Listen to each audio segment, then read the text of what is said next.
gentlemen, the Joseph Schlitz Brewing Company of Milwaukee, Wisconsin presents The Halls of Ivy, starring Mr. and Mrs. Ronald Coleman.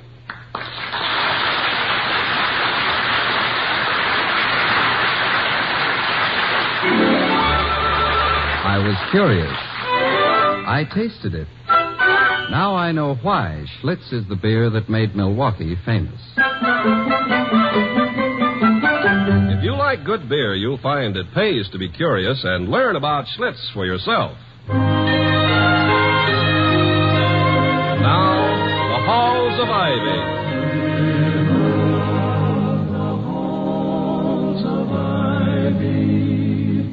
That surround us here today, and we will not forget, though we be far, far away. Welcome again to Ivy College, that is, in the town of Ivy, USA. It's a little past noon, and so far it's been an ordinary day. At the home of Ivy's president, Dr. William Todhunter Hall, and his wife, the former Victoria Cromwell of the English Theater, Dr. Hall is just entering the living room where he meets Penny, their maidservant, and says, "Hello, Penny. Will you tell Mrs. Hall, please, that I'm ready to eat now?" Mrs. Hall ain't in, sir. Oh? She got a message to please come quick to a rehearsal of the Junior Follies about 2 hours ago. Oh, yes, the Junior Follies. She said I was to inform you as soon as you wasn't quite so busy with your book. Thank you, Penny. You've been busy with that book a long time, haven't you, sir? Yes, over 3 years. Coo, fancy that. Over 3 years on one book. If I may say so, sir, I read much faster than you do. Penny, I'm not... The secret is, don't stop to form each word with your lips. Yes, Penny, You'll find it's also a great help if you run your finger along the page under the lines as you go. I'll practice, Penny, thank you. Quite welcome, sir. Any time at all. I'll answer the door, sir. Yes, Penny, do, please. Good morning, sir. Good morning. Is Mrs. Hall in? No, sir, she's not. Ask them in, Penny. Come in, sir. A gentleman to see Mrs. Hall, sir. Oh, good afternoon. I am Dr. Hall. Is there anything I can do? Oh, thanks, Doctor, but I don't think so. Oh, I hope I'm not disturbing you. I should have phoned from the air terminal, but I'm in a terrible rush. My name's Panero. Won't you sit down, Mr. Panero? Oh, thank you. I don't know if Vic has ever mentioned me to you. I'm an old friend, broker into show business. Oh, yes, of course. You're Artie Panero. The same. Yes. Well, she's often told me about you and the act you used to do. Panero and Cromwell, wasn't it? That's right, Panero and Cromwell, those two funny people. Yes. Is that clock right up there? Yes, sir, right up there. How do you get down off an elephant? You don't get down off an elephant, you get down off a duck. Yes. I've often heard of the supposed difference between English and American humor, Mr. Panero. The understatement of one and the exaggeration of the other. But if you were quoting from Panero and Cromwell, those two funny people... Oh, if you mean that a jam tart smack in the face is not very funny but gets laughed at by everybody, Doctor, I agree with you. Keep it simple is what I tell everybody on my way to the bank. Yeah. You're Vic's husband, I take it, eh? Happily, I am. I was never sure. I've been in Australia till recently. Are you in the business? The business of what? I mean, are you in show business, too? Oh, no. I'm the president here. Well, I have been out of touch. Whatever became of Truman? No, Mr. Panero, you don't understand. I am the president of this college, Ivy College. Oh, yes, of course. And Mr. Truman, I believe, is quite well and still in the White House.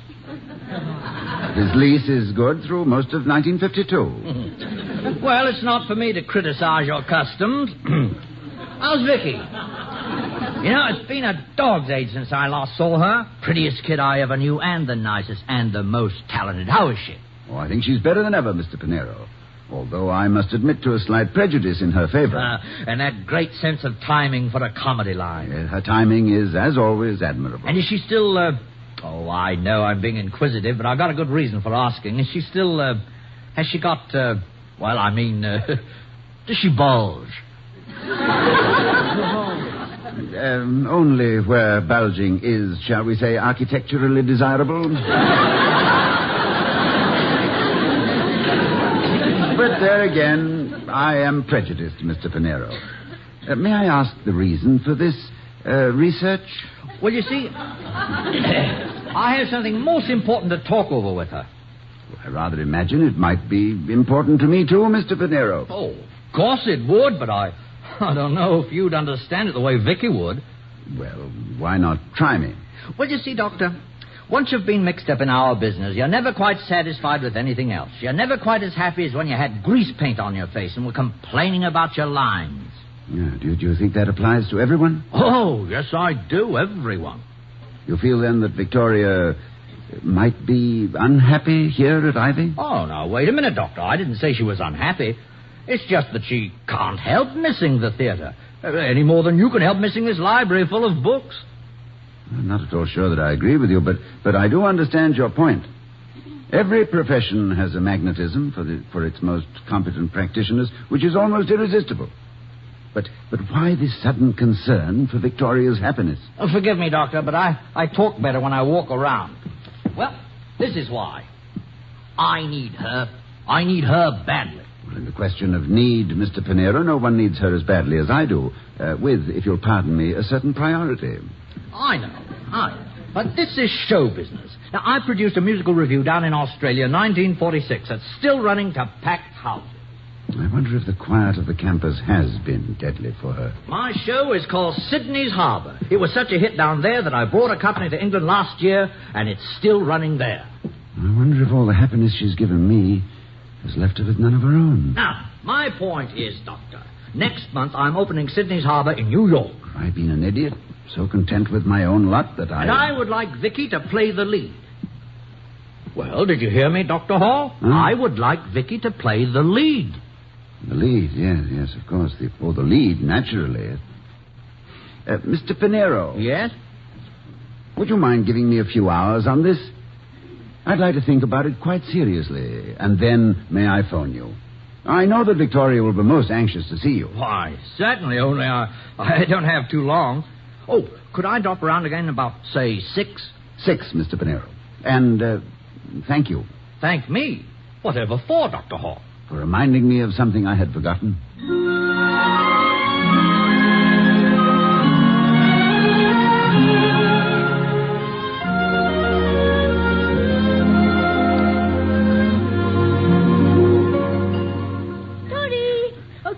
Hello, my darling. How did it go? Oh, if there's ever a Junior Follies at all, I shall be amazed. You should have been there this morning. Sets falling down and fuses blowing all over the place. Orchestrations missing, actors going up on their lines. The director tearing his hair and screaming. Everyone hysterical with week before opening jitters. Ooh, it was heavenly. Well, it sounds quite hellish to me. Begging your pardon. You've never been in show business. It was meat and drink to me. Just what the doctor ordered. Vicky, do you find yourself missing the theater terribly? I mean, do you ever have any regrets? Regrets? Of course not, Toddy. What kind of talk's that? Well, after all, you were at the height of your career when I met you. And the life we lead here, well, it's so different from the life you've had. Toddy, this is the height of my career right now. Every moment of it. I think you've sacrificed a great deal. Would you think that you sacrificed what might have been a great political career by marrying an actress? Oh, my dear. Well, you remember what that congressman told you? That you might have been a presidential log? The phrase, my dear, is timber, not log. Although in some cases, log is the more descriptive term. Particularly when you realize that a log is difficult to handle, has a great affinity for a stump, and is most useful when dead. But, oh, dear, I'm digressing. No, Vicky, of course I don't regret it. Well, then, there you are. We might each have been something else if we never married. But we did, and we're happy, and that's the essential thing. And you don't ever wish you were back Oh, Toddy, darling, grease paint and fiddles tuning up in the pit will always make my nostrils quiver and my ears twitch. But that's why I love coaching these college shows. It's a little harmless smoke that keeps the old firehorse happy. Firehorse, indeed. Please, you are speaking of the woman I love. But seriously, Vicky, and the women's magazines notwithstanding, marriage is not really a career. In its original meaning, the word career meant a gallop, a gamble, a frisk. Marriage is not a gallop. It's a pleasant amble. It's also a serious partnership in a serious business, life. It can coexist with a career only with the most scrupulous balance of interests. Hey, what are you trying to tell me? Mr. Panero is in town. No. Artie? Yes. Where? Whatever is he doing here? Where is he? At the inn. He'll be back here about 6. Oh, how wonderful. I'll call him right this minute. I told him you were most anxious to see him. Oh, I am. I can't wait. Oh, you told him? Yes, he was here. Toddy, Yes, my dear. does he want me to go back to the theater? Suppose you talk to him. Marriage, my darling, is not a career. William, are you trying to get rid of me? Now, Vicky, is it... Are you sending me back to the grease paint and footlights? Now, Vicky, I Have you couldn't... decided that an actress's place is on the stage and never to darken your doors no more? No, my darling, you Oh, must I out listen. in the snow with my shawl and my baby. Ah, Darling, I have simply tried to see both sides of the question. Well, I've made my decision. You have? Yes, I'm going. You are? Certainly. With this deafening public clamor in my ears, how can I refuse the call of duty? I'm going. Going? I'm going to phone Artie. He's convinced you that I should go back to the theater. Now he's going to try and convince me. And let me tell you, What's that peculiar look in your eye? Just speculation, my darling. I think I shall meet Mr. Panero on the front steps with a loaded pistol. I have just invented a new crime, Panerocide. And in court I can say that everything suddenly went black. And believe me, Vicky, I can think of nothing blacker than the prospect of losing you to a jar of makeup.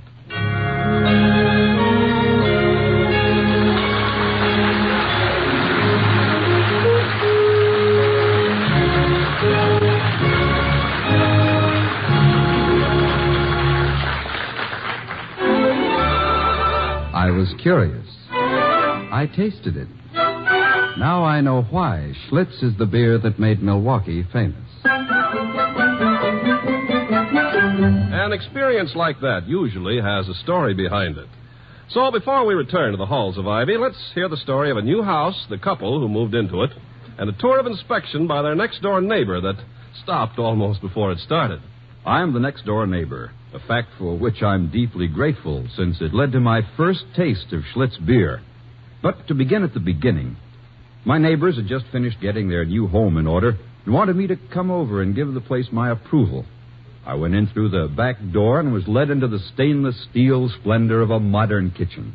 There, with love in their eyes, my new neighbors showed me the miracle of automatic dishwashing, the efficiency of their new stove, and the amazing capacity of their new refrigerator. At that point, the tour of inspection came to an abrupt halt, for the refrigerator was well stocked with Schlitz beer. Somehow, I'd never gotten around to trying Schlitz before, though I'd heard a lot of good things about it. My curiosity must have shown, because my neighbor took out a couple of bottles of Schlitz and poured a glass for me. I drank, and I realized right then and there what I'd been missing. Neighbor, I said, although I've been no farther than your kitchen, I can tell you this. If the rest of your house is in as good taste as the beer you serve, then believe me, you've made a sound investment. No wonder they call Schlitz the beer that made Milwaukee famous.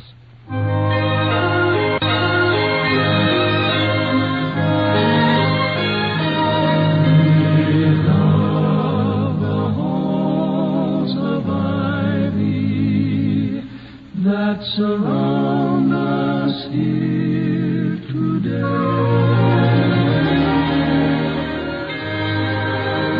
As we rejoin the halls of Ivy, we find Dr. Hall talking to his wife, who's just had a fine offer to return to the theater. Vicky, Yes, dear? you know, quite sincerely, I don't want to stand in the way if you decide to take a sabbatical of your own, if you do think you'd like to get back in harness, as it were.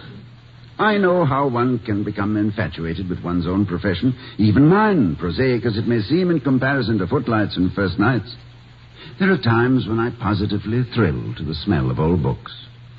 I remember we were joking about it once, about inventing a perfume for the wives of faculty members. We were going to call it Essence of Worm-Eaten Volumes.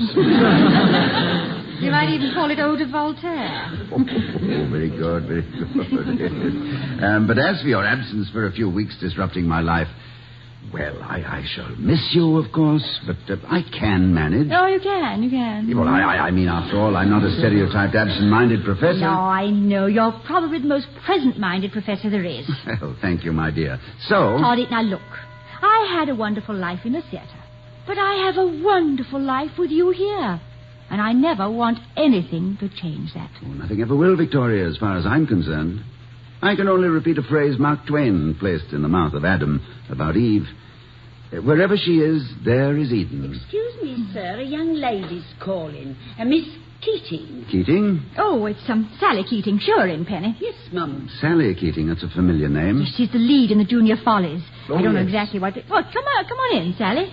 William, you've met Sally Keating, I'm sure. Oh, yes, indeed. Please sit down, Miss Keating. I understand you're the leading lady in the Junior Follies.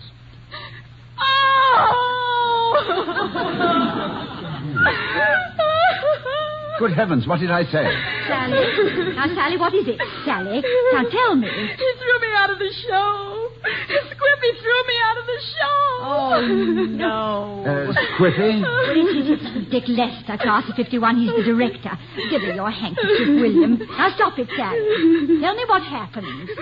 Squippy was choking Larry. Choking Larry? What's that? You mean throttling him? Larry threw his baton at Squippy first because some of the orchestrations were on fire. On fire? On fire? Did Squippy set a match to them? No, there was a short circuit in the pit before we could put it out. It was really the fault of Bobo. What's a Bobo? She's a who, not a what. It's Bobo Cleary. She's the head electrician. Now, Sally, stop it now. Now, stop it at once. I'm sure you're not really out of the show. I am. And I don't care. I don't want to be in it. I hate the part. I never wanted in the first place. The songs are dreadful, and the lines they gave will leave me standing there with egg on my face opening night.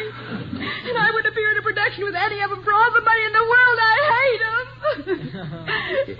Is this what you meant, week before opening jitters? That's it. Oh, dear. Is it always like this? Of course not. This is serene compared to the general run of things. Now, Sally, stop that and listen to me. You're behaving like a child. It's a very good and funny show, and the songs are some of the best I've ever heard. And you'll be fine opening night. You know it as well as I do. Now, I want you to run along home and douse your face with cold water. And then I'll meet you in the auditorium in an hour. Well, all right, Mrs. Hall. But I'm scared to death about opening night. Well, good for you. You should be. I always was, too. It proves we have emotions. What good is an actress without emotions? Gee, that's right, isn't it? Yeah. Well, keep telling me that, will you, Mrs. Hall? I'll see you in the auditorium. Bye, Dr. Hall. Goodbye, Miss Keating. Poor, happy child. All upset and enjoying every heart-throbbing dramatic moment of it. Enjoying it? You really mean that? She's enjoying every tear that runs down that pretty face. Yes, I suppose that's right. I've often thought that young people were purposely designed to be intensely emotional, out of all proportion to the moment at hand. Then, in later life, when they meet real problems, their feelings have been tempered to withstand the sharp edge of disaster. You must have found that out from observation, Toddy, not experience. I can't imagine you being very upset emotionally. Oh, my equilibrium was fairly good, Vicky, until I met you. You mean I tipped you over? Well, as a matter of strict historical fact, my darling, the full impact of my being tipped over struck me about the third night we had dinner together in that dim-lit little restaurant in Soho. Oh, yeah, I remember. The little French place. Or Armenian or Greek, or all of them combined, I think. Yes. I had a conviction as I sat there and saw the candlelight experimenting with your eyelashes that this was a moment to remember. my dear, for a visiting American, you do find the most delightful places to take me. Thank you, Victoria, but most of them are rather ordinary places which become delightful by reason of your arrival. No. But this little restaurant, I never saw it before or even heard of it. Oh, my ingenuity has an economic basis. This place looked quiet, clean, and inexpensive. You know, I've been prowling around this district quite a bit. Yes, Soho. It is interesting, isn't it? Intensely, the very name. Soho. A fox hunting term, you know. Is it really? Yes, this was originally fox hunting country. And Soho was the huntsman's cry to call off the hounds. And later on, when the Edict of Nantes was revoked, this was the refuge of thousands of French Huguenots and others escaping from the French Revolution. Thus, through the centuries, Soho has become London's foreign colony. Thank you. That's all right, darling. The bus leaves the Marble Arch at 2 o'clock. I should be very happy to be on it. Well, how on earth did you know all this? I've been here all my life, and I never knew these things. Oh, it's nothing. Strangers always know more about a country than the natives. When we get to America... What did I say? You said, when we get to America, you said. I heard you. Distinctly. I'm sorry. I had no right to presume that... I mean... Oh, forgive me. No. You must... My thoughts, my hopes ran away with my tongue. Sitting here, watching your face... And I don't think I shall ever want to eat another meal except by candlelight. Victoria... Yes, dear? I think I must be a little mad to think as I've been thinking. Here am I, an American professor on his sabbatical, with neither fortune nor fame in his pocket, having the unutterable presumption to hope that a reigning star of the London theatre would... Would what? Would you care for more coffee? No, thank you, William. Oh, nothing more to... Oh, Vicky. Vicky, darling, you haven't eaten a thing. Look at your plate. Well, look at your own. But what? Didn't you like the dinner? Did I choose a bad restaurant? William, dear, how could either of us possibly eat?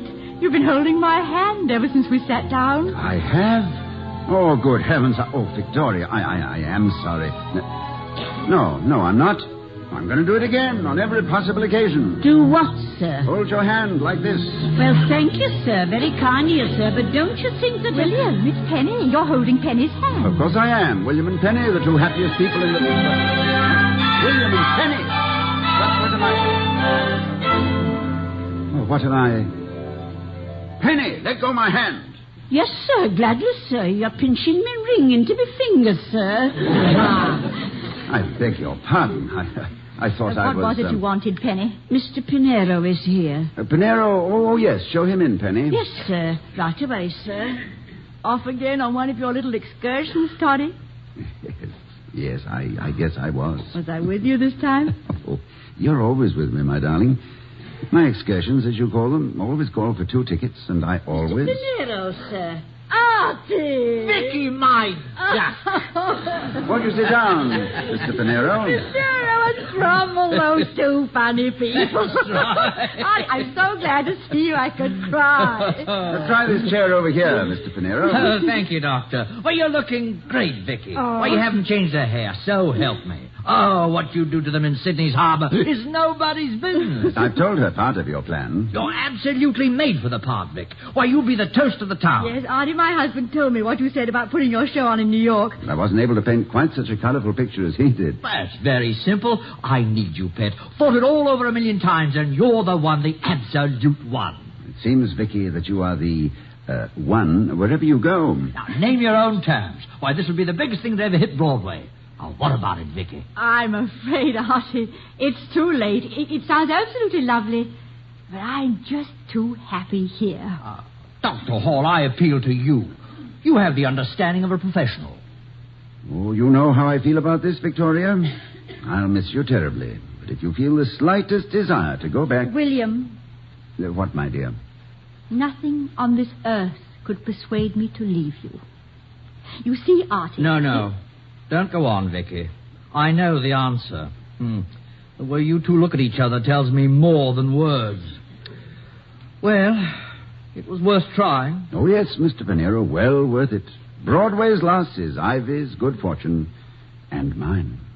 I'm sorry, Artie. You were sweet to remember me. Oh, forget it, Vicky. Just thought it would be nice to get together again. Panero and Cromwell. Those two funny people. Tell me, do you know how to make a Venetian blind? Stick your finger in his eye. Goodbye, Artie. Applause and exit, Artie Panero.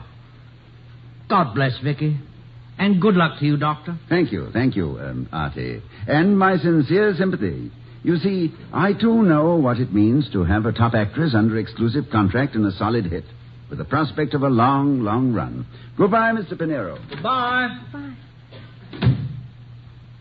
Welcome home, Vicky. I've never been away, my darling. But it must have been tempting. Toddy, Have you ever looked down Faculty Row at 6 o'clock in the evening? Often? Have you ever seen the trees change color while you were watching them? Many times. Have you ever listened to the singing at night on Fraternity Lane? Oh, I've even added my own baritone from outside the windows. And have you ever looked at yourself in the mirror? No, Victoria. I like it here, Toddy. I love it.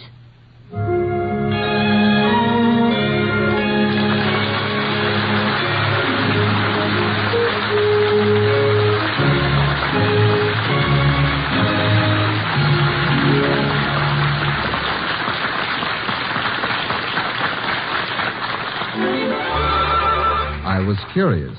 I tasted it. Now I know why Schlitz is the beer that made Milwaukee famous. And now here again are Mr. and Mrs. Ronald Coleman. Ladies and gentlemen, when disaster strikes, the Red Cross is there with emergency assistance. Even more important, the Red Cross stays on the scene to help rebuild and to provide medical care. Last year, the Red Cross gave assistance to over 200,000 persons in 330 disaster operations. Your help is needed. The four arms of the Red Cross embrace the entire world. Forearmed is forewarned. Give more than before. Good night. Good night, everybody.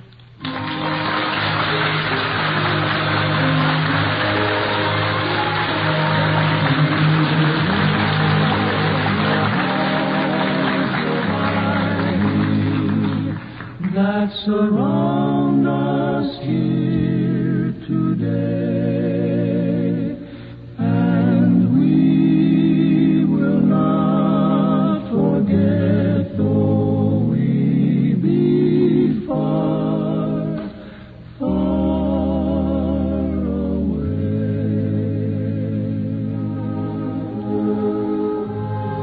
We'll be seeing you next week at this time at the Halls of Ivy, starring Mr. and Mrs. Ronald Coleman. The other players were Joseph Kearns, Janet Waldo, and Gloria Gordon. Tonight's script was written by Walter Brown Newman and Don Quinn. Our music was composed and conducted by Henry Russell.